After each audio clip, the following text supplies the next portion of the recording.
All right, I want to do an interesting deep dive into the psychology of MAGA during the aftermath of Trump's tariff massacre, if you want to call it that, because what we're seeing right now is honestly a masterclass in cope. The stock market is tanking. JP Morgan just raised the odds of a recession to 60%. You know, when Biden left office, he handed a golden economy on a silver platter to Trump. It was perfect. It was all perfect, but now we're seeing businesses panic. Global trade is splintering as the unpredictability causes global markets to slide. And now Brian MAGA USA First left a comment on Fox Business. So it's a Fox News website. He said, 10 reasons we're worse off now. Prices are rising.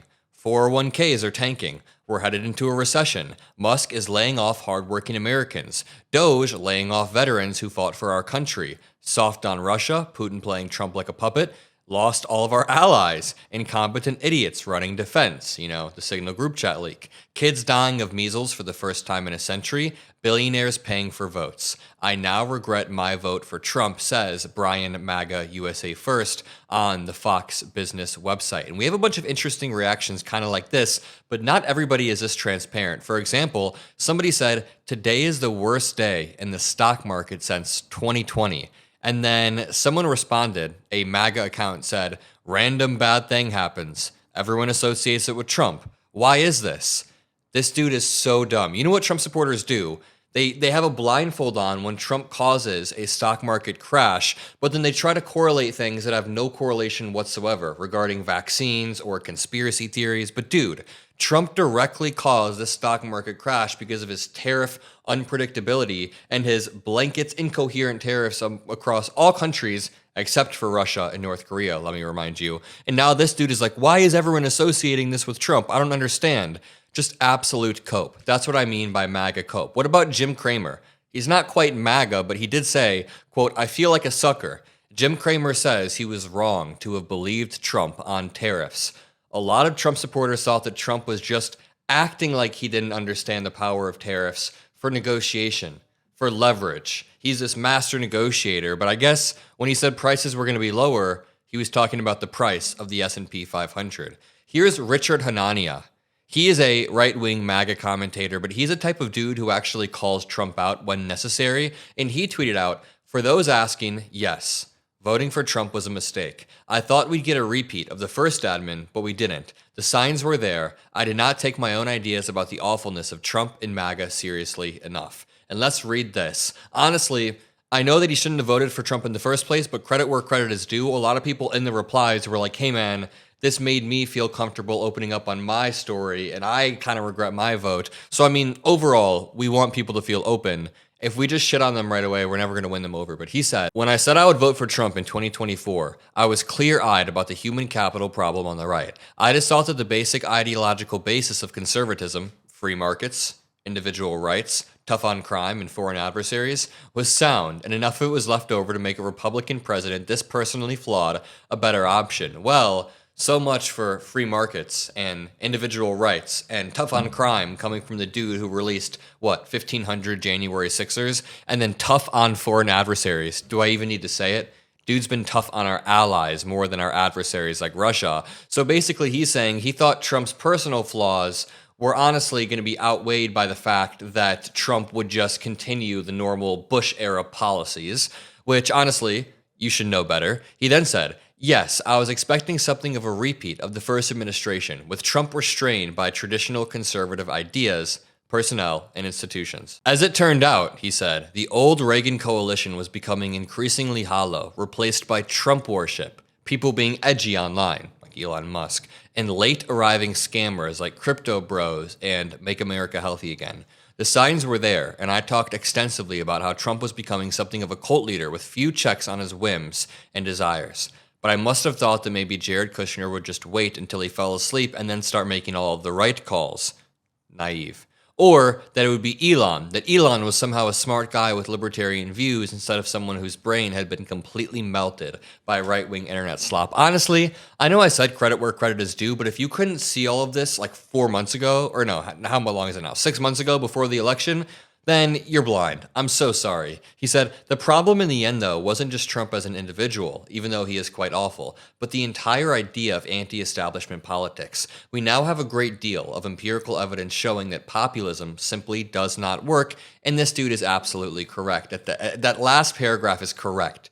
While it's good to have healthy skepticism of the government, I urge you to have healthy skepticism of the government and of officials and experts. At the end of the day, you want a pilot to be flying the plane. You want someone with a license to be flying the plane, not just a random person who read about it online. Experts exist for a reason. But before I read this next post, which is hilarious, if you made it this far in the video, make sure you drop a like. And remember, the Mockler channel, this channel, got into the top 10 fastest growing political channels on YouTube, even beating channels like Charlie Kirk and Tucker Carlson in terms of growth. So make sure you subscribe to the Mockler channel below. But this one says, Apple CEO Tim Cook is donating $1 million to Donald Trump's inauguration fund. And now there's an update from yesterday. We haven't even seen the update from today. Apple loses $250 billion in market value from Trump tariff hit.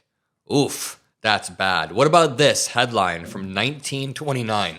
History really does repeat itself because in 1929, Wall Street in panic as stocks crash. Wow. And then, you know what made the Great Depression worse? Tariffs. The same thing Trump is trying to do. This person on the conservative MAGA subreddit said, I'm down 400,000 in the market since Trump took office, with about a third of that today. I may really like a lot of his policies, immigration being the biggest one, but he's costing me a lot of money. Gotta call it out when I see it. Tristan Snell points out the incoherence of Trump's tariff policies. I mean, this part is mind-boggling. There are also reports that Trump got the tariff policies from ChatGPT. Not sure how verified that is, but we'll report that in just 1 second. Tristan Snell said, China's actual tariff rate was only 7.5. Trump's minions bungled it and used AI to claim it was 67%, thus slapped a 34% tariff on them. China has now increased its tariff from 7.5% to 34%. Trump instantly made China's tariff 4.5 times worse. He is an idiot, costing us trillion. And here's the thing. I don't know if it was AI or not. We'll dig into that in 1 second, but we do know that all of Trump's tariffs were absolutely incoherent. First of all, they weren't even reciprocal. They come from completely made up numbers. I mean, Trump was polling numbers that have nothing to do with actual tariffs and acting like that was a part of the trade deficit. So it's absolutely wild. What about this person? Says the stock market is so bad that Fox News took the ticker off its screen for the first time in their 28-year history. Read that again. I will. The stock market is so bad that Fox News had to take the ticker off of the screen, and we've seen a lot of funny clips of MAGA conservatives going on to defend Trump, and while they are speaking, the stock market is ticking down next to them. Someone responded, have you said thank you even once? And it's a picture of J.D. Vance with the stock market behind.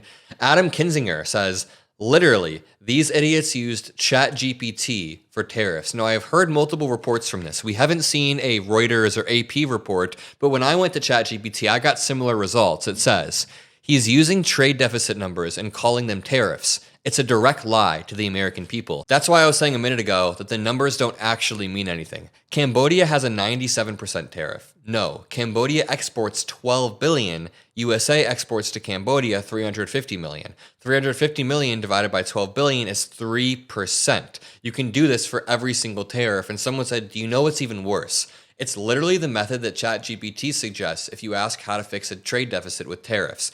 They asked ChatGPT how to fix the economy and then just did whatever it said. I don't even know what to say. How can someone be this stupid? And also, on ChatGPT, the following prompt will immediately give you the method they used. If I wanted to even the playing field with respect to the trade deficit with foreign nations using tariffs, how could I pick the tariff rates? Give me a specific calculation. Someone said, I went and asked ChatGPT because it's so effing stupid. You're right. That is likely exactly what they did. I'm going to leave it there. Make sure you drop a like. Make sure you subscribe. And I just want to end this off by saying the psychology of MAGA supporters are interesting. Some of them are in full denial. They're saying this is fine as their retirement portfolios crumble beneath them and as businesses lose millions, billions of dollars overnight. Tens of billions of dollars overnight. Others are shifting into pure blame mode, blaming the Democrats or saying that this is still somehow Biden's economy. Even Trump said that himself. But at the end of the day, this is all clearly spurred on by Trump, and I'll leave it at that. Drop a like, subscribe. Love you. See you in the next video. Peace out.